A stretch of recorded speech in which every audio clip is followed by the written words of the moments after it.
ಸ್ಥಾನದಲ್ಲಿ ಏಕಾಂಗಿಯಾಗಿ ನಿಂತಿರುವೆ. ನಿನ್ನ ಸೋದರ ಕೊಟ್ಟ ಶಪಥವನ್ನು ನೀನು ಮರೆತೆಯಾ, ಅಥವಾ ದುರ್ಯೋಧನ ಬದಬಲದ ಪರಾಕ್ರಮದ ಮುಂದೆ ಕೈ ಕಟ್ಟಿಕೊಳ್ಳುತ್ತಿರುವೆಯ? ಏನಾಯಿತು ಏನಾಯಿತು ನಿನ್ನ ಸೋದರ ಕೊಟ್ಟ ಶಪಥ? ಆ ಶಪಥವನ್ನು ನೀನು ಮರೆತೆ ಆದರೆ ನಿಜವಾಗಿಯೂ ನಿಜವಾಗಿಯೂ ನೀನೊಬ್ಬ ದ್ರೋಹಿ. ದ್ರೋಹಿ ದ್ರೋಹಿ.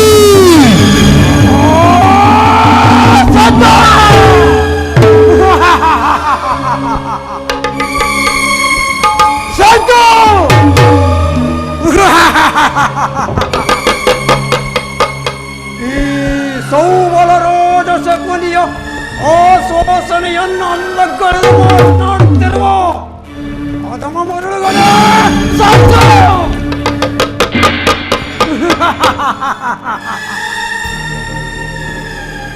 ಏನಿ ಕುಸ್ಕಿ ಬಗೆವ ಕುವಕ ಕಂಠದ ಕರ್ಕಸ ಕೆಳಗೆ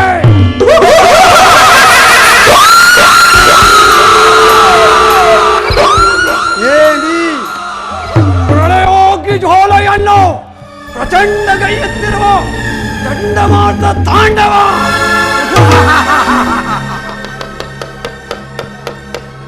ಅಖಂಡ ಭರತ ಖಂಡಕ್ಕೆ ಕಪಟ ಜೂತ ಪ್ರಖ್ಯಾತ ಪ್ರವೀಣ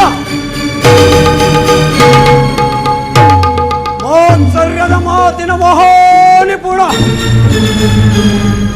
ಇಂತಹ ಸೌಬಲರಾಜ ಶಕುನಿಯೊಡನೆ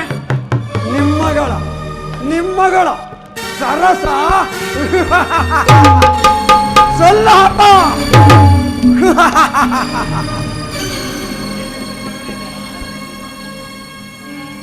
ಹೋ, ನನ್ನ ವಂಶಕ್ಷಯಕ್ಕೆ ಕಾರಣಕರ್ತನಾದ ದುರ್ಮಾಥ, ದುರ್ಜಾಥ, ದುರುಳ, ದುಷ್ಟ ದುರ್ಯೋಧನ ಕೇಳ. ಅಂದು ನಿರಾಪರಾಧಿಗಳು ಗಾಂಧಾರ ವಂಶೋದ್ಧಾರಕರಾದ ನನ್ನ 99 ಮಂದಿ ಸಹೋದರರನ್ನು ಮತ್ತು ನನ್ನನ್ನು, ನನ್ನ ಜನ್ಮದಾತನನ್ನು ನಿನ್ನ ಕತ್ತಲೆಯ ಕಾರಾಗೃಹದ ಬಂಧನದಲ್ಲಿಟ್ಟು ದುರ್ಯೋಧನ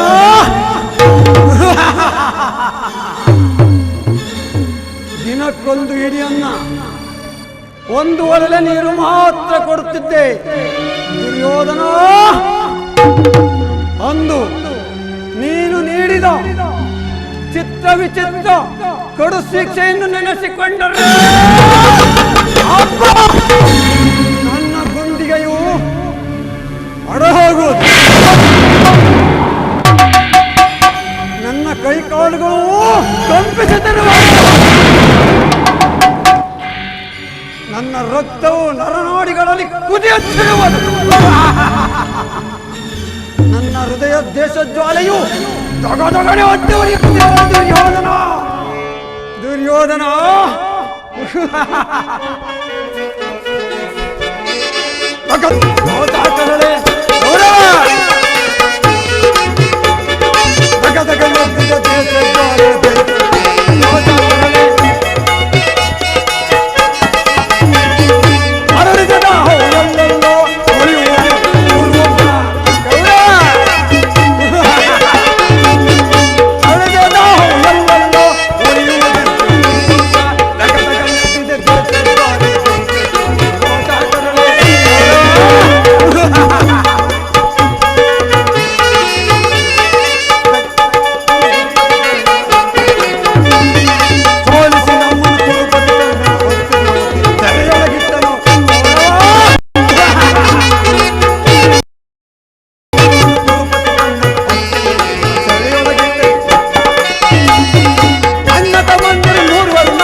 ದುರ್ಯೋಧನಾಗಿ ಮೆರೆಯುತ್ತಿರುವ ದುಷ್ಟ ದುರ್ಯೋಧನ ಕೇಳು.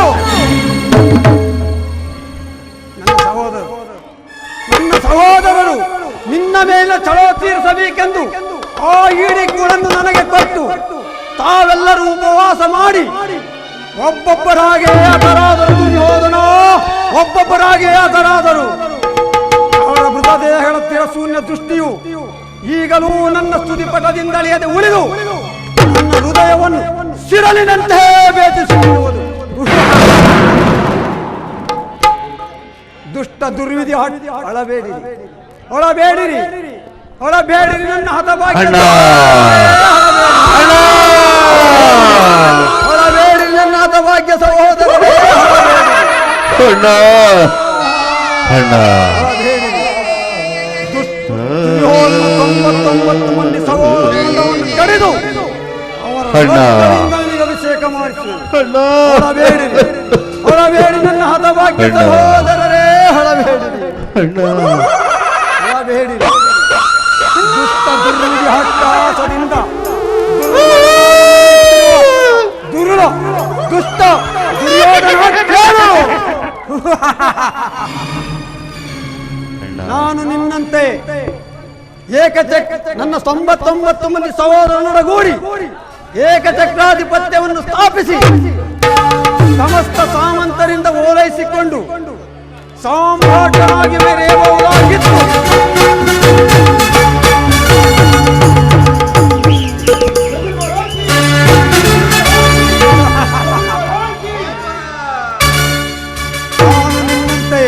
ನನ್ನ 99 ಮಂದಿ ಸಹೋದರರೊಡಗೂಡಿ ಸಾಮ್ರಾಟನಾಗಿ ಮೆರೆಯಬಹುದಾಗಿತ್ತು.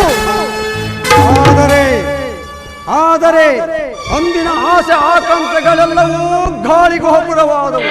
ದುರ್ಯೋಧನ ಗಾಳಿಗೂ ಹಬ್ಬರವಾದವು. ಆದರೂ ಚಿಂತೆ ಇಲ್ಲ, ಆದರೂ ಚಿಂತೆ ಇಲ್ಲ ದುರ್ಯೋಧನ, ಆದರೂ ಚಿಂತೆ ಇಲ್ಲ. ಘಾತಕನ ಸ್ಮರಣೆಯಿಂದ ಬಹುಶವೇ ಹಾಳಾಯಿತು. ಅಂತೆಯೇ ನಾನು ನಿನ್ನೊಡನೆ ಸೇಡಿಗೆ ಸೇಡು, ಪ್ರತೀಕಾರಕ್ಕೆ ಪ್ರತೀಕಾರ, ರಕ್ತಕ್ಕೆ ರಕ್ತ, ಮುಳ್ಳನ್ನು ಮುಳ್ಳಿನಿಂದಲೇ ತೆಗೆಯಬೇಕು, ವಜ್ರವನ್ನು ವಜ್ರದಿಂದಲೇ ತ್ಯಜಿಸಬೇಕು, ಮೋಸಗಾರನನ್ನು ಮೋಸದಿಂದಲೇ ನಾಶ ಮಾಡಬೇಕು ಎಂಬ ಹಿರಿಯರ ಚಾತುರ್ಯಗಳು ನಿನ್ನನ್ನು ಅನುಸರಿಸಿ ಅಡಿಗಡಿಗೆ ನಿನ್ನನ್ನು ಅಡ್ಡಗಟ್ಟಿ ಅಡ್ಡದಾರಿಯೆಲ್ಲ ಎಳೆದು ಹೊಸ್ತಿನಾವತಿಯ ರಕ್ತ ಸಿಂಹಾಸನವನ್ನು ರಕ್ತದ ಕೋಡಿಯಿಂದಲೇ ಉಳಿಸುವೆ.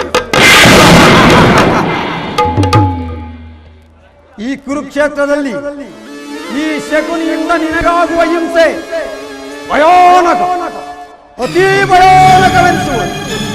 ತಾಯಿಯ ಕಣ್ಣೀರಿನಿಂದ ತೊಯ್ದು ಗುರುವಿನ ರಕ್ತದಿಂದ ಕಳಂಚಿತನಾಗಿ ಪುತ್ರ ಶೋಕದಿಂದ ದಯಿಸುತ್ತ ನಿನಗಾಗಿ ನಿನ್ನವರಿಗಾಗಿ ಒಂದು ತೊಟ್ಟು ಕಣ್ಣೀರಿಡುವಂತೆ ಮಾಡಿ ನಿನ್ನನ್ನು ನೇರವಾಗಿ ನರಕದ ಮಾರ್ಗ, ನೀನು ನೇರವಾಗಿ ನರಕದ ಮಾರ್ಗ.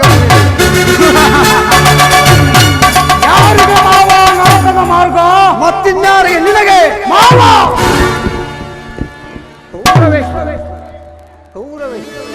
ನಿನ್ನ ವೈರಿಗಳಾದ ಆ ಪಪ್ಪ ಪಾಂಡವರಿಗೆ ಅನ್ನುವಷ್ಟರಲ್ಲಿ ನೀನೇ ಕೈಯಾಗಿ ತೋಸಿದೆಯ ಬುಲಿ ಅಂತ ಬಂದ್ಬಿಡುವೆ. ಹೇಳು, ನಾನು ಮಾಡಿದ ಯುಕ್ತವೇ ಶಕುನಿ? ಚಿಂತೆ ಏಕೆ ಕುರುರಾಜ? ಜಯದ್ರತಾ ಕೃತವರ್ಮಾದಿಗಳು ನಿನ್ನ ಸಹಾಯಕ್ಕಾಗಿ ಸೈನ್ಯ ಸಮೇತರಾಗಿ ಹೊರಟನೆಂದು ದೂತನ ಈ ದಿನ ಸಮಾಚಾರವನ್ನು ತಂದನಲ್ಲವೇ? ನಾನು ಅದಕ್ಕಾಗಿ ಚಿಂತಿಸುತ್ತಿಲ್ಲ ಮಾವ. ಆ ಕೃಷ್ಣನ ಮೇಲಿನ ದೇಶದಿಂದ ಈ ದುರ್ಯೋಧನನು ತನ್ನೆರಡು ತೋಳ್ಬಳಗಳಿಂದ ಸಮಸ್ತ ಪೃಥ್ವಿಯನ್ನೇ ಶಾಸನ. ಆದರೆ ಈ ಜ್ಞಾತಿ ಹಿಂಸೆ, ಸಹಿತ ಕಲಹ ಉಚಿತವೇ ಶಕುನಿ? ಕೃಷ್ಣನು ಕ್ಷತ್ರಿಯ ಕುಲದ ಪರಮ ವೈರಿ, ಅವನ ಮಾತು ಪರಿಗ್ರಹವಲ್ಲ ಗುಡಿಸಿಯೋ. ಏಕೆ?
ಕೃಷ್ಣನು ಹಸ್ತಿನಾವತಿಯಲ್ಲಿ. ಹೌದು ಅಣ್ಣ. ಹೋಗು ಸಹೋದರ, ಅತಿಥಿ ಸತ್ಕಾರಕ್ಕೆ ಸಿದ್ಧನಾಗು. ಆ ದಕ್ಷಿಣ ಗೋಪಾಲಕನು ನಮ್ಮ ಸತ್ಕಾರವನ್ನು ನಿರೀಕ್ಷಿಸುವುದಿಲ್ಲ ಅಣ್ಣ. ಏಕೆ? ನಿರೀಕ್ಷಿಸುವುದಿಲ್ಲ. ಅಗ್ರಜಾನ್ವಿತಗೆ ಯದು ನಂದನನು, ಅಗ್ರಜಾನ್ವಿತಗೆ ಯದು ನಂದನನು, ದೈತಾನ್ವಿತ ಗಣಪುನೀಲಕ್ಕೆ ಹೋಗಿರ್ಬಲೆ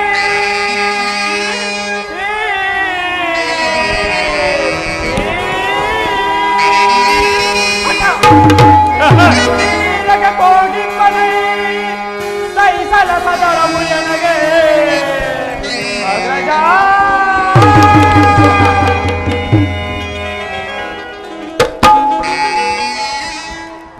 ಅಣ್ಣ ಅಣ್ಣ, ಆಗಲೇ ರಾಜ್ಯ ಪ್ರಾಸಾದವನ್ನು ದಾಟಿ ಆ ದರಿದ್ರ ವಿದುರನ ಮುರುಕು ಜಾಪಡೆಯನ್ನ ಆಶ್ರಯಿಸಿದನಂತೆ. ಚಚ್ಚ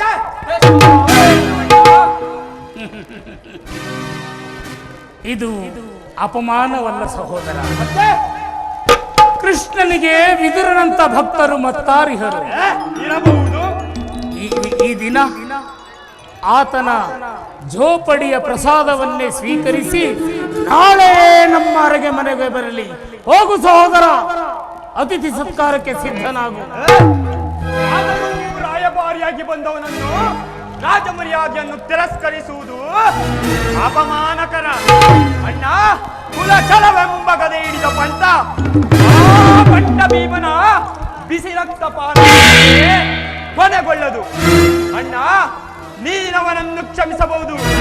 ನಾನು ಮಾತಿ ಉಳಿಯದೆ ಬೆಳತಕ್ಕವನಲ್ಲ.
ನೋಡಿದೆಯಾ ಶಕುನಿ, ನನ್ನ ತಮ್ಮನ ವೀರೋಕ್ರೋಶವನ್ನು 1000 ಮದಗಜಗಳೇನಾದರೂ ಸರಿಸಾಟಿಯಾಗಬಲ್ಲದೆ ಈ ನನ್ನ ತಮ್ಮನಿಗೆ.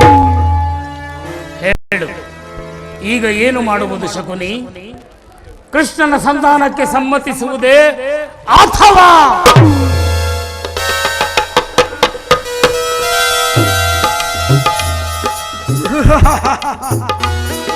ಕೃಷ್ಣನು ಶಾಂತಿಗಾಗಿ ಇಲ್ಲಿಗೆ ಬಂದವನಲ್ಲ.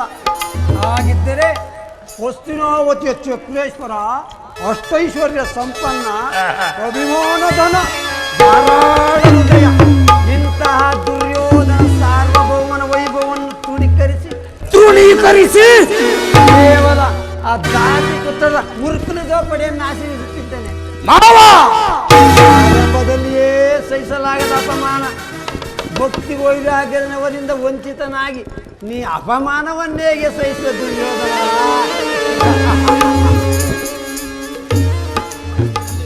ಕೃಷ್ಣನಲ್ಲಿ ನಿನಗೆ ಅಷ್ಟೊಂದು ದ್ವೇಷ ಬೇಕೆ ಶಕುನಿ? ಅವನು ಕ್ಷತ್ರಿಯ ಕುಲದ ಕಳಂಕ ಸ್ವರೂಪನು. ಭರತ ವಟ್ಟದಲ್ಲಿ ಕ್ಷತ್ರಿಯನ್ನು ನಿರ್ಮೂಲ ಮಾಡಲೆಂದೇ ಅವತರಿಸಿರುವನು. ಅವನ ವೈರಾಗ್ಯ ಪ್ರದರ್ಶನಕ್ಕೆ ಯಾರು ಮರುಳಾಗಿ ಅವನನ್ನು ಭಗವಂತ ಎಂದು ಪೂಜಿಸುವರೋ ಅವರನ್ನೇ ಧ್ವಂಸ. ಶಿಶುಪಾಲ ಜರಸಂಧ ನಿನಗೆ ಎಂತಹ ಮಿತ್ರರಾಗಿದ್ದೆ. ಕಾರಣವಿಲ್ಲದೆ ಅವರನ್ನೇ ಸಂಹರಿಸಿದ. ಕಂಸನನ್ನು ಒದಿಸಿ ಹೊರಳು ಮರಳು ಮುದುಕನಾದ ಉಗ್ರಸೇನನ್ನು ಹೆಸರಿಗೆ ಸಿಂಹಾಸನದಲ್ಲಿ ಕುರುಳಿಸಿ ಸಹೋದರರನ್ನು ಸುರಪಾನದಿಂದ ಪ್ರವರ್ತನನ್ನಾಗಿ ಮಾಡಿ ರಾಜ್ಯ ಲಕ್ಷ್ಮಿಯನ್ನು ತಾನು ವಶಪಡಿಸಿಕೊಂಡನು. ಇಂಥವನಿಗೆ ಮನ್ನಣೆ ಕೌರವೇಶ್ವರ. ಹಾಗಾದರೆ ನನ್ನನ್ನು ದ್ವಾರಕೆಗೆ ಏಕೆ ಕಳಿಸಿದೆ ಶಕುನಿ?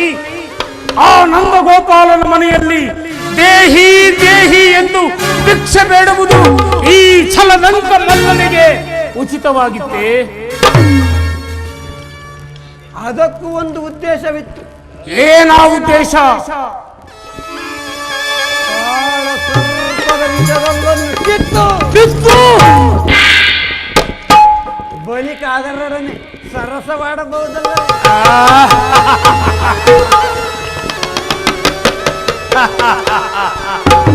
ಕೃಷ್ಣನಿಗಿಂತ ಅವನ ವಿಜಯವನ್ನು ಮತ್ತು ಯಾದವ ಸೈನ್ಯವು ನಿನಗೆ ಹೆಚ್ಚು ಅವಶ್ಯವಾಗಿತ್ತು. ಯದುಪತಿಯನ್ನು ಯಾದವ ಸೈನ್ಯದಿಂದ ನಾಶ ಮಾಡುವ ಸುಯೋಗವು ನಿನಗೀಗ ಒದಗಿರುವುದು. ಕೃಷ್ಣನು ಸೈನ್ಯ ಸಮೇತನಾಗಿ ನಿನ್ನ ಪಕ್ಷ ವಹಿಸಿದ್ದರೆ ನೀನು ಅದನ್ನು ನಿರಾಕರಿಸಬೇಕಾಗುತ್ತಿತ್ತು. ನನಗೆ ನೀನು ಬೇಡ, ನಿನ್ನ ಸೈನ್ಯ ಮಾತ್ರ ಬೇಕೆಂದು ನಿಸ್ಸಂಕೋಚವಾಗಿ ಹೇಳಬೇಕಾಗುತ್ತಿತ್ತು. ಆದರೆ ಗೌರವೇಶ್ವರ, ಅರ್ಜುನ ನಿನ್ನನ್ನು ಆ ಸಂಕಟದಿಂದ ಉದ್ಧಾರ ಮಾಡಿದನು.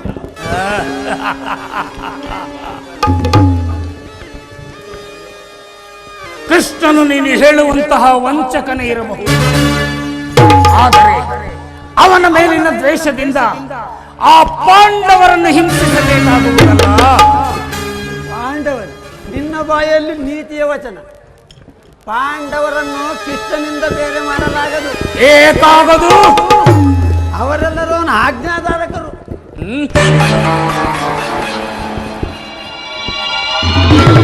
ಸಂಧಾನಕ್ಕೆ ಸಮ್ಮತಿಸಿ ಪಾಂಡವರಿಗೆ ಆಶ್ರಯ ಕೊಟ್ಟೇ ಆದರೆ ನಿನ್ನ ವಿನಾಶಕ್ಕೆ ನೀನೇ ಕಾರಣ ಆಗ್ತೀಯ.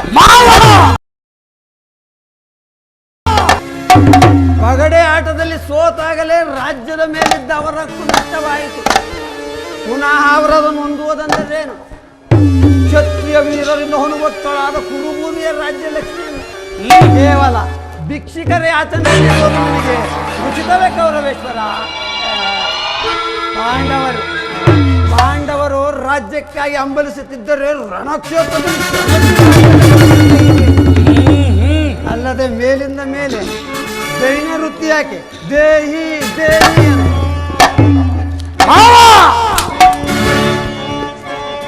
ಛಲವು ಒಂದು ದೇಹದಲ್ಲಿ ಜೀವನದ ಪತಾಕೆ.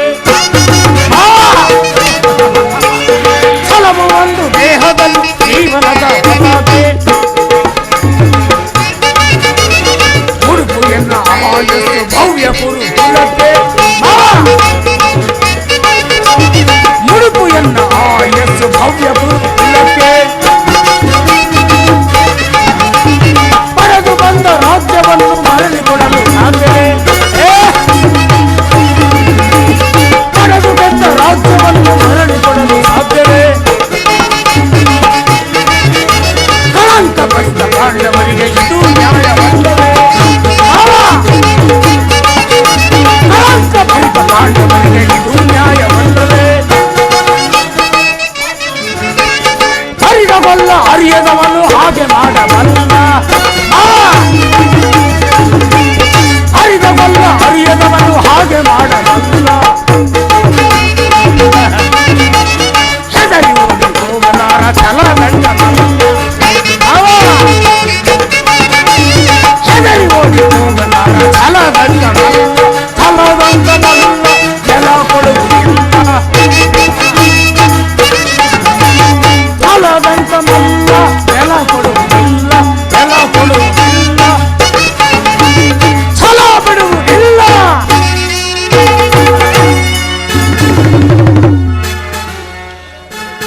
ಮಾವ, ನಿನ್ನ ಆಜ್ಞೆಯ ಹೊರತಾಗಿ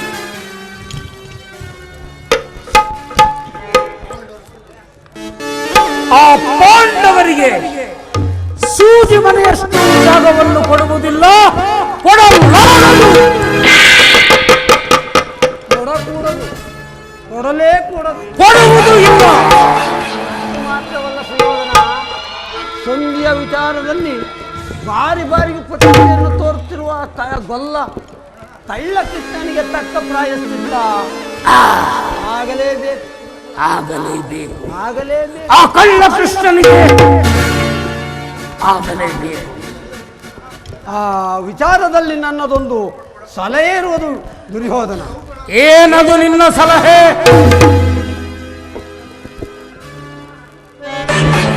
ಎಲ್ಲಾ ಸಮಯದಲ್ಲಿ ಕಾಳಜಿ ಕೊಡುತ್ತೇನೆ. ಆಗಲಿ ಮಾವ, ನಿನ್ನ ಸಲಹೆ ಹೊರತಾಗಿ ಆ ನಂಜುಂಡನ ಎದುರಾಗಲಿ ಕುಮಾರನೇ ಹರಿದರು, ಆ ಶಿವನೇ ತಾಂಡವ ಮಾಡಿದರು, ಆ ಅಭಿಯೇ ಗರಿಗೆ ಬಂದರು, ಯಾರ ಮಾತನ್ನು ಕೇಳುವುದಿಲ್ಲ. ಮಾವ, ನಾನಿನ್ನು ಬರುತ್ತೇನೆ. ನೋಡೇ ದುರ್ಯೋಧನ,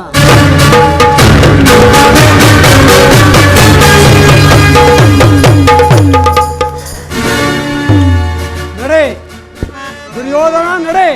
ನಿನಗೆ ಸಾವು ಖಚಿತ. ನಿನ್ನ ವಂಶವನ್ನು ನಿರಂಶ ಮಾಡು.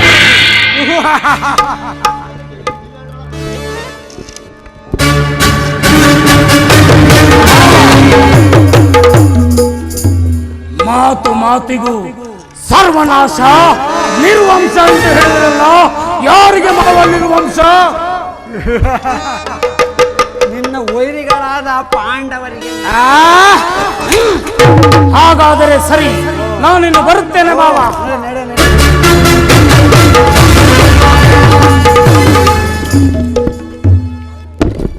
ಹೋಗಲು ಕೂಡನ ಮಗನೇ, ನಿಮ್ಮಪ್ಪನಿಗೆ ಕಣ್ಣು ಕೂಡ ಆದರೆ ನಿನಗೆ ಬುದ್ಧಿಯ ಕೂಡು. ಕೌರವೇಶ್ವರನ ಛಲ ಅಚಲ, ಕೌರವೇಶ್ವರನ ಛಲ ಈ ಶಕುನಿಯ ಜಾಲಕ್ಕೆ ಬೆಂಬಲ. ಶಕುನಿ ಎಂಬ ಮೂರಕ್ಷರದ ಅರ್ಥ ತಿಳಿದಿರುವೇನು ಮೂಡ? ಶ ಎಂದರೆ ಶಕ್ತಿ ಪ್ರಧಾನರಾದ, ಕು ಎಂದರೆ ಕುರುಕುಲವನ್ನೇ, ನೀ ಎಂದರೆ ನಿನ್ನಿಂದಲೇ ನಿನ್ನವರ ನಿರ್ಣಾಮ. ಈ ಶಕುನಿ ನನ್ನನ್ನು ನಿನ್ನ ಹಿತೈಷಿ ಎಂದು ತಿಳಿದಿರುವೇನೋ ಮೂಢ. ನಾನಿಟ್ಟನೋ ಒಂದೇ ಒಂದೇ ಕಾಗೆ ಒಕ್ಕ ಗೂಢಾಯಿತು, ಮಾರಿ ಒಕ್ಕ ಬೀಡಾಯಿತು. ಎಂದಿಗೆ ನಿನ್ನ ಮಡದಿಯಾದ ಭಾನುಮತಿಯು ಮಂಡೆಗೆದರಿ ಮುಂಡೆಯಾಗುವಳೋ, ಒಂದಿಗೆ ಈ ಶಕುನಿಯ ಮನಸ್ಸಿಗೆ ಶಾಂತಿ, ಮನಶಾಂತಿ, ವಿಶ್ರಾಂತಿ. ಅಧಿಕಾರದ ಬಲ ಇದೆ ಎಂದು ಮೆರೆಯುತ್ತಿರುವೇನೋ ಮೂಡ. ಅಧಿಕಾರ ಎಲ್ಲಿಯವರೆಗಿರೋದ ಈ ನಿನ್ನ ಅಧಿಕಾರ? ಅಧಿಕಾರ ಅಧಿಕಾರ ಅಧಿಕಾರ